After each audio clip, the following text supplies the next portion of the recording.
The 89 WLS box office open every Thursday, giving you a chance to win tickets to an upcoming show or event.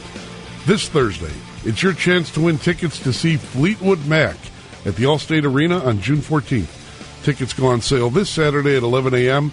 at all Ticketmaster outlets. For complete details, go to WLSAM.com. Fleetwood Mac, the Clintons' favorite band. But speaking of horror stories, Lauren, I can't even imagine this happening. We're gonna explain it, but first I want to buy a house.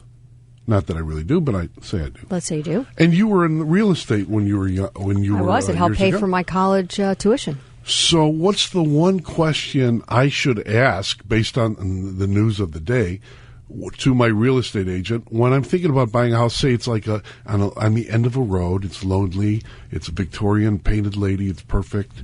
Little, a lot of bushes and woods nearby. Kind of desolate. Maybe some fog rising off the lake. He's starting to spook me, John. What question do I ask my real estate agent? I'm scared. What question do I ask my real estate agent when I'm going to buy that house? Most important question. What is it, Lord? You want me to answer that for you? Yeah. Ask if you can get a break on the financials. Can you get a break on the deal? I'm not going to reveal this so quickly. Well, you go ahead. Tell us about this. Okay, so here's the story. This is what happened. We have a 59-year-old woman who moves her family from California all the way to Pennsylvania. She's excited. She buys a home. You can look and see the picture. It's a nice home in Thornton, Pennsylvania. She spends $610,000 in June. Way too much. Anyway, and then she's, talking to people in the neighborhood, and a neighbor happens to tell her, by the way, did you know that there was a murder-suicide in your home? By the way. Okay. Well, obviously, she's distraught, upset, doesn't want to live there, so she tries to get out of the deal. Nope, can't get out of the deal. She takes it to the state Supreme Court, and you know what? They rule, sorry, but according to state law, you don't have to disclose it unless somebody asks the question, right? I don't know. I don't know the Pennsylvania law. All I know is the Cass law, okay? The House on Haunted Hill, The Grudge, 13 Ghosts, the Amityville Horror, Monster House. And all I'm saying is, based on these movies, there's always a house that people buy, right, where there were killings done in the house. They don't know about it. They move in, right? The mom's got, always has a ponytail. Dad's has to go to meetings, but he's always home in the afternoon. And then they see the ghost running around the house, and they discover it later. Then the ghost takes the little child and sucks the kid into the TV, and then some dwarf shows up and explains everything. But sometimes it's scary. I don't want to buy. Okay, I don't want to live in a house if Lauren, I knew. How would I sleep at night? You're selling a house in Georgetown, and I want to buy a house because, say, I write a book on Chicago and Obama or something, and I make some money, and I want to buy this house, and I forget to ask, oh, by the way, did ever, a priest get thrown out the window 15 stories, breaking his neck because some little girl was spewing pea soup on everybody and turning her head around? Right, and that's the question we're asking today. Should people have to ask, or should it be disclosed? You have to disclose there's a crack in your foundation. I sold a home once. Right. There was a crack in the foundation. I didn't even know that, and my inspector pointed it out. I had to disclose it. So if there were dead people, why should I not have to disclose that? Or as my grandfather called them, chosts. Not ghosts. Not ghosts. The chosts. He saw dead people. Did he see dead people? Right, exactly. Do you disclose? And if there's a real estate agent out there, because I did call my sister-in-law, Georgia. Yeah, so what's the law in Illinois? Georgia says that you have to disclose if someone asks. So if I ask Georgia, did, so-and-so, such and such happened, I guess she'd have to tell me. And they have to say, yeah. But so you have to come with your clipboard, with your checklist of all your questions. I don't know. Let's see if anyone else is out there who could tell us. Will in Skokie. Good morning. Will, how many murders have you handled? How many death houses have you handled? 2. You are... one was in kidding? a northern, I won't mention specifics. Oh, come on, tell us. It was a northern, very rich suburb. You are, before we go on, you are a state licensed home inspector, Yes, correct? Exactly. and we see it all. Oh, God. Basically, it was a big, nice house, and very rich people were buying it. And the agent had never gone through the house, and it turns out that the fellow who had owned it prior was he was involved in financial things in Chicago, and during the crash, he lost a lot, and so he committed suicide in the bedroom. And there was the outline of the body, the tape on the rug. Chalk? Well, no, tape. Little chalky, tapey. And I basically just turned to the client and says, hey, the rug looks garbage anyway, and, you might as well replace it. What's the big deal? And he looked at me and thought for a second, says, yeah, you're right. And they got a little bit of money off of it because of that, but they had a nice house. What about, okay, suicide is one thing. How about, murders? No murders that I know of. I did have one where I was doing an inspection on a house on a Monday, and I just was doing the regular walk around, and the agent and the client's son and a couple of the client's friends were in the kitchen having bagels, and I walked in the basement, big, huge basement, and there was a dead body there.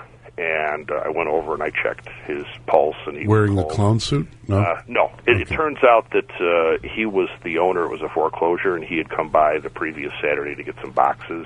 Oh, God. And he had a heart attack, and the problem there was basically keeping the agent and all the other people from going downstairs. I called the police, and I says, "No, you can't go down there. I just let the police handle it." So would you? So what do you think? Do you recommend disclosure? Disclosure, or if I'm buying it and I know about this, then I use it to get the money down. Right? I have seen houses that were what we call them as POSs that people went and purchased anyway, and I've seen houses that were in great shape that the people didn't buy it because there was no screens on the second floor. So it's up to the individual person. I wouldn't have any qualms about buying a house that had a killing or either a murder or suicide in it. But do you think it should be disclosed? That's the question. Great. Thanks for your call, buddy. Will and Skokie. That's what we want to know. Should it be disclosed? Lauren Cohn, John Cass. The clock is your friend, Lauren. Back after this. News happens every minute. If you see something the rest of Chicago needs to know about, call the 89 WLS News Tip Hotline at 312-236-0507. Chicago's talk leader, 89 WLS, on the air and on iHeartRadio. Lauren Cohn came up with this scary story, which is true. And it comes from Pennsylvania. That where we know ghost stories happen. Right. Basically, if there's a mass killing in the house you want to buy, and there's voodoo all over, and there could be like some African guy with blue eyes, like in The Believers, which is the scariest movie I ever saw, and basically there's a whole satanic cult in the basement, and then they move out. The real estate agent doesn't have to tell you that, all this stuff happened. Sean from Elmwood Park. Sean, help me out here, man, because the Believers scared me to death. I'm still scared. Well, here's the thing. This is a very simple case. It's a form of discrimination. What Lauren is talking about when you talk about a cracked foundation, high levels of radon or mold, that's a material defect. That has to be disclosed because that's part of the deal. You have to disclose that or you can be held liable. Now, as an agent, I have a very simple fiduciary duty to my client. So God forbid you get murdered by your wife, you're fighting over the last spanakopita and she stabs you. My job is to get your kids the most money possible. I don't have to disclose that. I don't have to disclose if you're fighting, if you have financial defects, if you're going through a divorce, if you've lost your mind. I don't have to disclose any of that. Demonic possession, not even demonic possession, exorcisms, Father Marin. I'm worried about representing you. That's why beware the real estate agent or brokerage firm that says win-win. There is no win-win. My side wins, the other side loses. If it answers some of those problems, that's fine. But I'm always going to win. So when you're representing the seller, you do that. But what happens if you're representing the buyer? Okay, that's where that lady should have sued. She made two mistakes. She not only bought a house that's murdered, she sued the wrong person. You sue your broker because that idiot in the Jaguar with the pasty nails, she's supposed to actually do her due diligence and find out if that bothers you. Listen, is it going to bother you if Mrs. Cass killed Mr. Cass over Spanakopita? If so, we're going to move on, and you can't buy this beautiful mansion, and we're going to get something else. We don't live in a mansion. We live in a lean-to. Yeah. Nobody wants to do their job. Do your job. You're giving my business a bad name. Well, Sean from Elmwood Park, thank you very much, and we'll talk, you and I, later after the show. Let's see. Man, I'm glad I called that guy. Listen, Mark in Round Lake Beach, tell me about it. Yeah, we moved to the Reading area, Reading, Pennsylvania, in 2006, and we were looking at a home, and it was just a drop-dead gorgeous home, a built-in pool overlooking a couple of mountains. It was breathtaking, and it was stupid cheap. And as I'm getting ready to make an offer on the home, one of the guys who was working for me at the time says, there was a husband and wife. Husband killed her and then killed himself in the home. Same statement. If it bothers you, don't buy it. If you can live with the thought, then go ahead and buy it. But it did not have to get disclosed. Did you buy it? No, because you know what? It bothered me. Because what? You didn't want to have incense and holy water around the bedroom all the time, or what? I didn't want it to give me any ideas.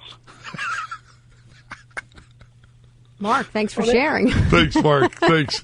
Bill in Oak Lawn. Billy. Hey, this is my take. You spend $600,000 on a house. Before you sign the deal, you blow $300 on airfare. You go out there, you talk to the neighbors, you look at the neighbor. You don't even know what you're buying. Pictures don't tell you anything. I mean, the foolish part on this thing is buying a house for that cost without even looking at it.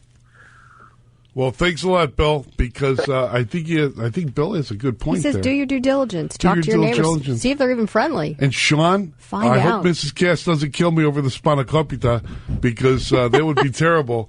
Listen, this is John Cass, Lauren Cohn, 89 WLS, back after this. When you want Chicago's classic hits, turn to 94.7 WLS. For traffic and weather info, tune into 890 AM WLS for traffic and weather first on the fives when you need it most.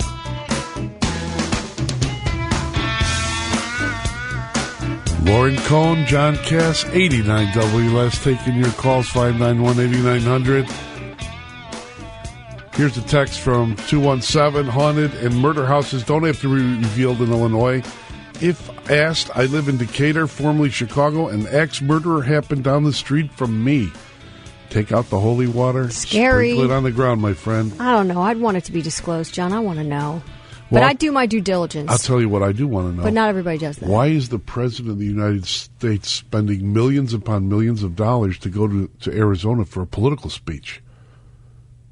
Because he's doing the immigration thing today, right? Right. He's coming out after the Gang of Eight came out with their plan yesterday, and we saw what that was. But you know what's interesting about that, about Obama? Obama and Durbin both fought against immigration reform when, President Bush did it. Okay. Yeah, but then there was a little thing called an election. Right, but I mean, he was opposed to it. But now he's for it. And we see why. You know what? I don't know. I'm kind of ambivalent about it. I know that if I was poor and I lived in a country next to the United States, I'd be fighting and kicking my way to get in here. John Cass, Lauren Cohn, back after this.